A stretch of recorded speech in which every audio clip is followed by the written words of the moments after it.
Hey everyone, Darwin Garza with DMG Photography, www.dmgphotos.com.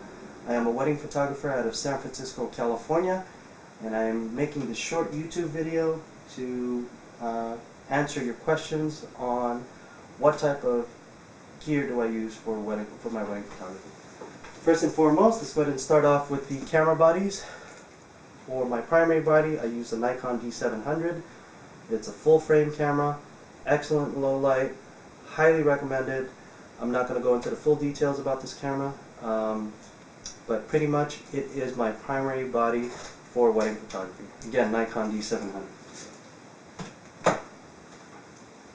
For my second body, I use a Nikon D700. Again, I have two D700s just in case one fails. I'm still able to get the job done and continue shooting. Again, second primary body is another Nikon D700. Next is my third camera body, which is a Nikon D90. The D90 is almost as good as the 300S as well as the D300. It's a little lighter, and this is pretty much just a backup to the two Nikon D700s in my arsenal. Again, Nikon D90. Alright, now for the lenses, my primary workhorse lens is the Nikon 2470 2.8. This lens will pretty much stay on a D700 body about 85% of the time. I can shoot the entire wedding with this lens if I wanted to. It is wide enough for the group portraits, and this lens is pretty much a all-purpose lens. Very good in low light, very sharp, and again, focal length 24-70 is pretty much perfect for wedding photography. Next is the Nikon 70-200 VR2. This is also another 2.8 lens, and this is a phenomenal lens, a definite upgrade to the version 1. The vignetting is eliminated when mounted to a full frame body. You can hand hold the lens as low as 1/20th of a second and still get razor sharp images. This lens is just really good. Bit expensive, but definitely worth the investment. Again, Nikon 70-200 2.8, and I will primarily use this for the ceremony where I have to be discreet, or the reception where they require me to shoot from far away and just pretty much be in stealth mode. Next is the Nikon 85 1.4D, also known as the Cream Machine, classified by a lot of professional photographers as the one of the best portrait lens in the Nikon lineup. It's also great in low light. This is one of my favorite lenses. Very sharp, excellent bokeh. Again, Nikon 85 1.4D, used for portraits, engagement sessions, as well as couple photos. Next is the Nikon 135 2.0 defocus control lens. This lens is the most recent to my arsenal.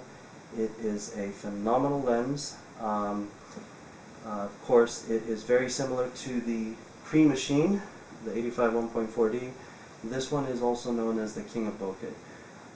The main difference between the two, of course, this one has a defocus ring that you can actually adjust to blur the foreground or the background even more. It is razor sharp, very good. It's an excellent portrait lens. I'll also use this for the engagement session, or I'll switch out between the Nikon 85 1.4 or this one, depending on the working distance that I want to use.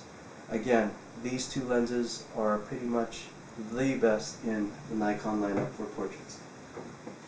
Next is the 105 VR 2.8 macro. This is the lens that I use for the fine details, rings, flowers, etc.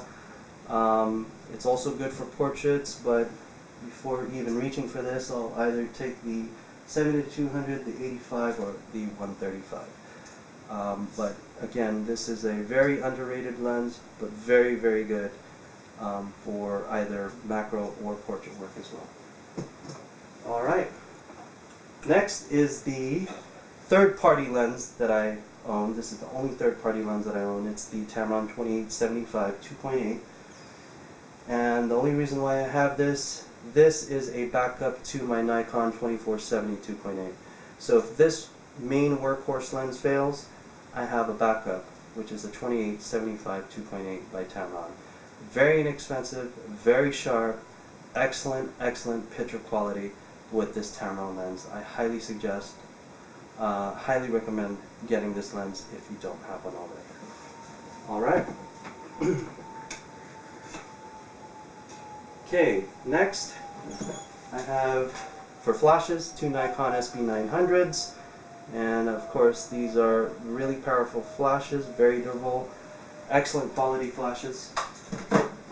And to transport all this gear, I use the Boda lens bag. This is the version 3 by invented by Jim Gardner.